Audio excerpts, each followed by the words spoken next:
नमस्कार, मैं रीता सिंह और आप देख रहे हैं जिया माँ साहित्य मंच। क्या आप अपना बचपन फिर से जीना चाहते हैं? आप में से अधिकांश का जवाब हाँ में होगा।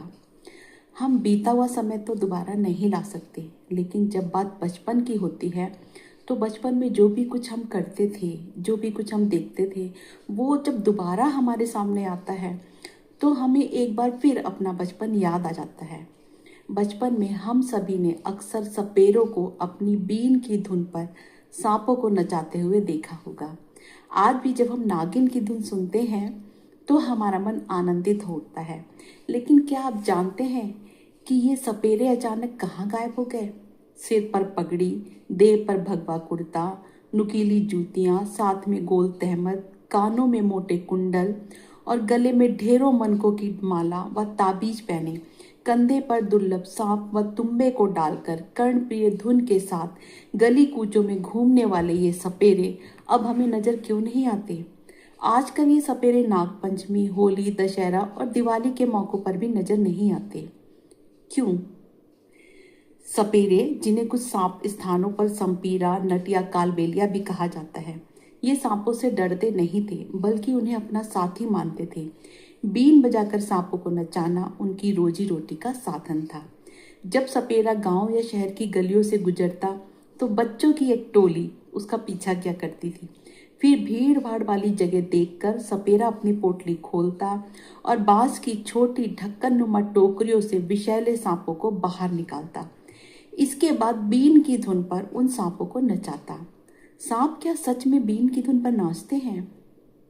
नहीं, वास्तव में सांप संगीत सुन ही नहीं पाता, बल्कि बीन को इधर उधर घूमता हुआ देखकर बीन के साथ साथ स्वयं को भी वैसे ही घुमाता है और लोग इसे सांप का नृत्य समझ लेते हैं। इस नृत्य के बदले में सपेरों को तालियां और अनाज और पैसे मिलते हैं। सपेरों के लिए ये उनकी जीविका का साधन था। साल 1972 में लागू हुए वन्य जीव संरक्षण अधिनियम के बाद सांपों को पकड़ना और सार्वजनिक रूप से उनका प्रदर्शन करना गैर कानूनी हो गया। इससे सपेरों की परंपरागत आजीविका पर गहरा असर पड़ा। अब अधिकांश सपेरे लोक नृत्य, जादू या औषधीय जड़ी बूटियों के व्यापार में लग गए हैं। सपेरों की संस्कृति भारतीय लोक जीवन का महत्वपूर्ण हिस्सा रही है। राजस्थान का कालबेलिया नृत्य, जो इन्हीं समुदायों से जुड़ा है, आज अंतर्राष्ट्रीय पहचान बना चुका है और भारतीय लोक कला का प्रतीक बन चुका है। सपेरे सिर्फ सांप पकड़ने वाले नहीं थे, बल्कि वे लोक संस्कृति के रक्षक, कलाकार और रहस्य के प्रतीक थे। आज भले ही बीन की वह धुन सड़कों से गायब हो गई है, पर उसकी गूंज भारतीय परंपरा और लोक कथाओं में आज भी जीवित है। चलिए एक सपेरे की बीन और सांप के नृत्य के साथ आपके बचपन की यादों को ताजा करते हैं। लेकिन अगर आप ये धुन सुनने के बाद चैनल को सब्सक्राइब कर देंगे तो मुझे और वीडियो बनाने के लिए प्रोत्साहन मिलेगा।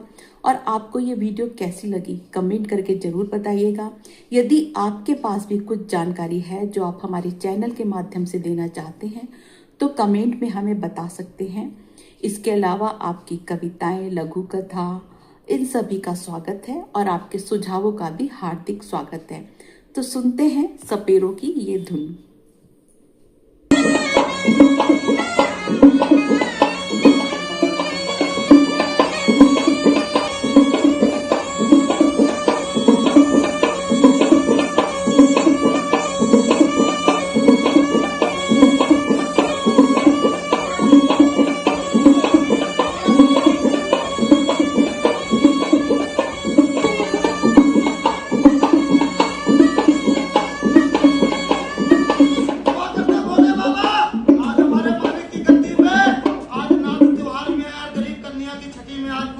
दौलत मांगी, 1100 रुपए मांग लिए मेरे मालिक से। बोलो शंकर भगवान की जय।